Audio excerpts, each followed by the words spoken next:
It was a night like any other in the pristine suburb of Northwood, where the manicured lawns were as silent as a grave. But the stillness was shattered by a 911 call, a whisper of suspicion that set an entire system into motion. The caller's voice, laced with familiar unease, reported a black SUV with a black couple inside, just sitting there, outside a $1 million home. "They don't belong here," she'd said. "I think they're scoping houses." Within minutes, for patrol cars swarmed the street, sirens wailing, turning the quiet neighborhood into a theater of tension. The suspects, a couple in their mid-30s, sat inside their vehicle, parked legally with the engine off. On one side, Elias Thorne was meticulously reviewing surveillance notes from the Department of Justice. On the other, Serafina Vance calmly closed a confidential FBI file on her lap. "Well, here we go," Serafina said, her voice steady and composed. Elias, without a hint of panic, let out a slow exhale. "Stay cool," he muttered. "We're being profiled, not arrested. Yet."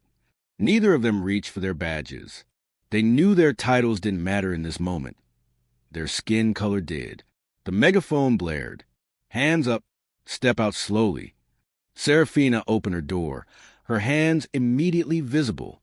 The young officer yelled, "Get down on your knees." His voice cracked, unaccustomed to the unflinching calm of his subjects.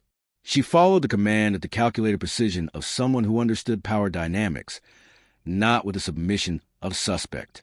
Elias remained in the passenger seat, hands on the dash, his hoodie sleeves rolled up.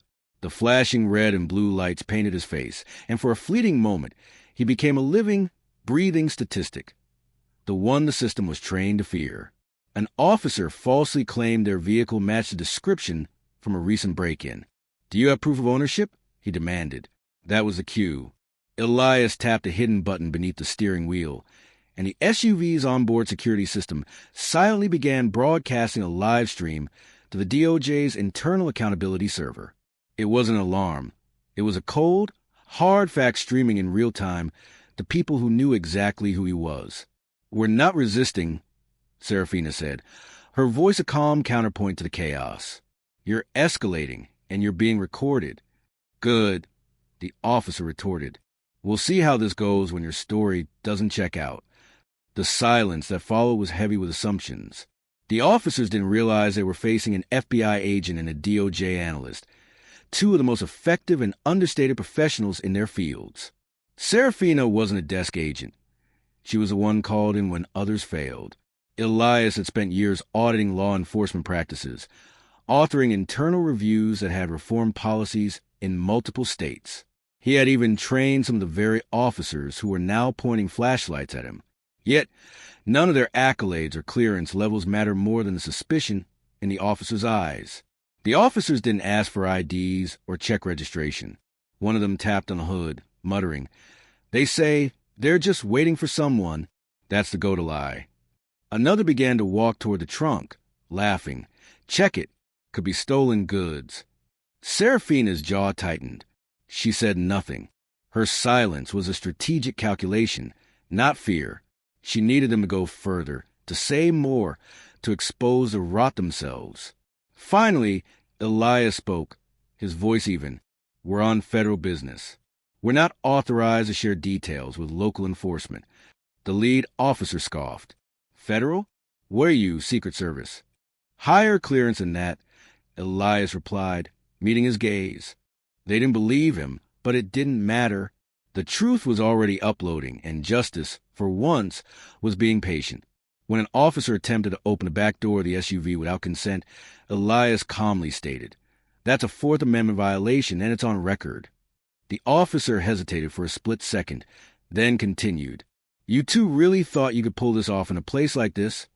Another officer sneered. That's when Serafina stood, her hands still visible. "I'm documenting every move you make," she said quietly. "Good." The officer closest to her snapped. "Maybe your TikTok followers will love it." What none of them knew was that a digital alert had already pinged across the precinct server. "Stop all contact. Subject in vehicle confirmed as federal clearance. DOJ active. Secondary passenger FBI active." As the officer stood there, unaware of the storm brewing, a sleek, unmarked black SUV glided to a stop behind them. Two agents in suits stepped out, walking with the quiet authority of people who didn't ask permission. The conversation was brief and to the point. The color drained from the officers' faces. The commanding officer stepped forward, now clearly aware of his mistake. "We may have had some confusion," he stammered. "You didn't check the plate," Elias interrupted. "You didn't ask for ID. You assumed based on race, not reason." The officer had no response. The federal agents handed a sealed folder to the precinct supervisor, nodded at Elias and Serafina, and left. The officers, their powers shaken, dispersed. Elias and Serafina got back into their vehicle, closing the door with the quiet finality of a chapter ending. The only sound was a soft click of the dash cam, ending its live stream. Back at their apartment, Elias uploaded the full footage to the DOJ's internal misconduct database, and Serafina filed her report with the FBI's Office of Professional Responsibility.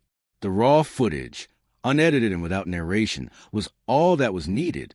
It showed two respected federal officers humiliated for the crime of driving while black in a neighborhood someone thought they didn't deserve.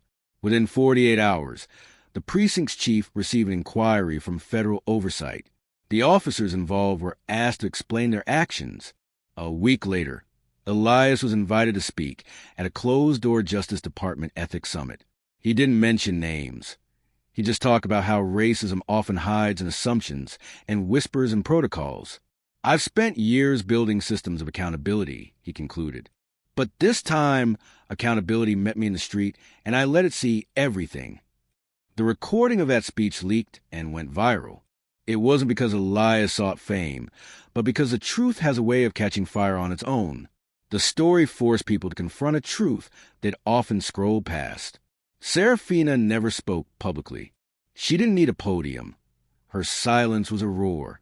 She just kept showing up to work, a new weight in every room she entered. Because now, everyone knew what it looked like when the system tried to swallow on its own and failed. A month later, they drove past that same street. The house had a new sold sign, but the air felt different. Elias and Serafina didn't stop. As they rolled past a young boy on a bike, he squinted at them and asked, "Are you the people from the video?" Elias leaned out the window. "We're people who didn't let fear shut us up." The boy nodded. "They were wrong," he said quietly. Elias smiled. "And that's why we showed the world." Later that week, Elias spoke to a class of first-year law students. When asked for the biggest lesson of his career, he simply said, "Your truth, if you carry it carefully, can expose what no badge ever will." Serafina returned to her fieldwork, the kind where lives are saved and names don't make headlines. But the next time someone in that town considered calling the police on a suspicious black couple, her face came to mind. They hesitated. They paused. And in that pause, justice breathed.